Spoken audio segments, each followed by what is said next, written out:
Hey guys, welcome to this week's Coffee and Conversation. Look who joined me, Melanie. Hi. Hi.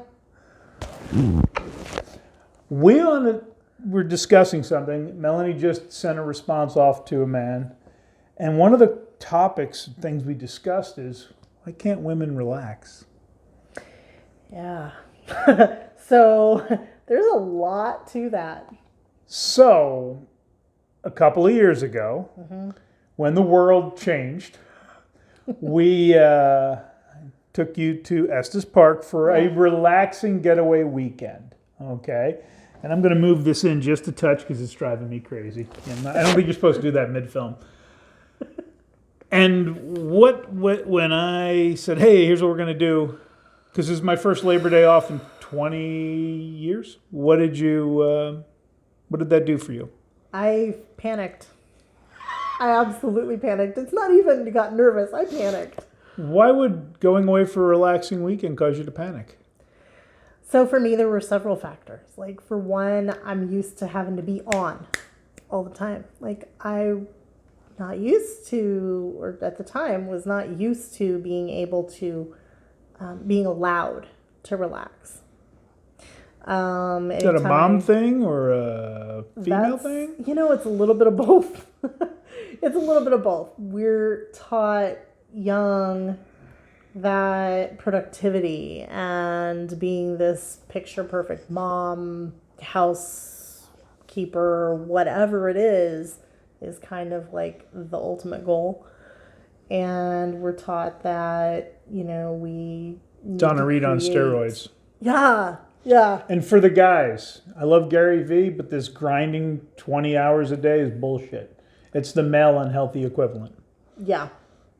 So I'm kind of glad you said it like that, because when we have the responsibility of the house or the kids or whatever, that's something that does take us out of the feminine and put us into a masculine mindset. That's not relaxing to us at all. I once told somebody that being a mom wasn't feminine, and her initial response was to try to rip my head off. Oh, I think that was my initial response to you when you said it to No, me. I'm not even referring to you. No, I know. Was I wrong? You were not wrong. Yeah. It is, being a mom is work. It's not feminine. It's hard work. It's hard work. Now, I want to point out, this just came to me that, I was kind of reviewing some of the neurochemicals and stuff like that, and ran across this thing about vasopressin, which is the male bonding hormone. So women get the oxytocin, which is the skin-to-skin contact, and that's our bonding hormone. You guys get that too, but not as much. It doesn't affect us the same way. And vasopressin is released when there is a problem being solved or something being built. Oh, it sounds like masculine shit. Masculine shit. I want to help you with some oxytocin release later. Okay, we'll do that. So, damn it, now I'm all flustered. Vasopressin. I didn't go specific what we're going to do to release that oxytocin. I know, that's fair. But my mind went specifics. Anyway. Working, fixing a problem. Right. So that's kind of what you're looking at when a woman's doing the mom thing and the household thing. It's building something. It's fixing a problem. It's solving issues. So she's in her masculine. She's in her masculine. It's like and while that might be rewarding for some people, it can be rewarding for women. Can't she just relax? It's freaking exhausting. When he comes home, can't she just relax? You live there 24/7, 365 days. You don't get to leave your job ever. And when he's like, well, I'm pitching in and kind of helping out. Well, are you, or are you requiring her to delegate to explain to you what needs to be done? Guys, she's politely saying, you need to know what the hell needs to be done and keep your shit squared away. No, it's a lot like when, because you brought up before how a lot of times women are not aware of like all the outside the house work, like the lawn work and stuff like that. They're not fully aware of all the details, right? I didn't know about edging the lawn until I was like 30-ish. I didn't know that was part of it. I knew at 14. I mean, I had a lawn service. lawn service. You know. But I didn't know that was part of it. So like, it kind of goes the other way. There's a lot of unseen planning and work and decision making that goes into keeping the household running. So if I say, just relax, I'll take care of dinner, I need to know where the hell stuff is and be able to just take care of dinner, Right. and not cause more like, because I keep coming Right. back going, hey, where's this? You need to know, and Yeah. you need to know, guys, you got to have a half a dozen things in your wheelhouse anyhow that, I'm going to do this, or I'll make that, or what can I whip up pretty easy that's popular. In fact, go ahead. Go ahead. No, go ahead. It's actually pretty common among, like in women's circles to say things, oh yeah, no, he volunteered to make dinner, but I had to plan the menu, go grocery shopping, make sure everything was ready for him, all the dishes were washed, make sure he knows how to use the stove, where the recipe is, and basically he took the meat out, put it on the grill, and I had to do everything else. I can't relate, sorry. Since I do the cooking. He does the cooking, so yeah. I consider the ability to cook basic meals and great meals a requirement to be a high valued man. Yeah.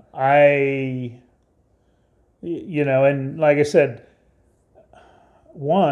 especially nowadays with the economy's a little challenging for some people, planning matters. Mm-hmm. You can stretch things further if you plan. If you end up picking something up or going through the drive-through, you're making it harder on yourself if money is a little tight. So I find once a week to plan out, take a look at the calendar ahead. Mm-hmm. I tend to do this on Sunday mornings to see what's going on. I'll do this one night, this the next night. I'll plan out the meals, and then I do the grocery list and decide when I'm going to go grocery shopping. Excuse me. And sometimes, we got tickets to go to a concert Sunday night. That wasn't planned. So now I'm like, we're going to end up eating out. That's fine.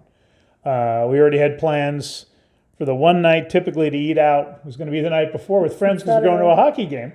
So we're going out back-to-back nights, which is fine and be fun. But it throws a wrench into the plans a little bit. It does. It requires like adjustments to the plans. But I had ironically not done full shopping the beginning of the week because poker's tomorrow night, and I was going shopping today. So then I was like, I went shopping already, and instead of getting, there's a couple of things I would have normally picked up. I'm like, well, I've got this thawed, so now I'm not getting salmon and I'm not getting broccoli. Right. And so planning goes a long way. Yeah. Guys, I know this is a longer video, but I wanted you to hear the perspective of why they can't relax. So getting away twice a year, weekend without the kids, date night. You've heard me talk about that like a drum that I will never stop beating. Weekly, ideally, minimum twice a month. Doesn't mean you have to spend a lot of money, but you have to plan everything from the sitters to the whole bit. The other thing to consider, especially if your wife is a stay-at-home mom, is a Mother's Day out at church or something, let her talk to adults. She functions at a child level all day long. In the response that I sent off, I talked about how, she functions at a child level all day long. She gets touched out sometimes because the little kids, they're on her constantly. And it makes it hard to want to be touched by your husband. I couldn't even cuddle with my dogs at the end of the day, and that says a hell of a lot because I am all about the dogs. So if your wife's got some of these challenges, and I'm going to tell you she most likely does, because it works whether you're working or at home. It's a double-edged sword. Yeah. Melanie started a new Facebook group, Fearlessly Feminine, or Fearlessly Feminine. Oh, I had it right. All right. It's easier to say than the other way around. So. Yes. So reach out to myself or to Melanie. It's free through the end of the year. We're going to discuss holidays and all. And with that, have a great week, guys.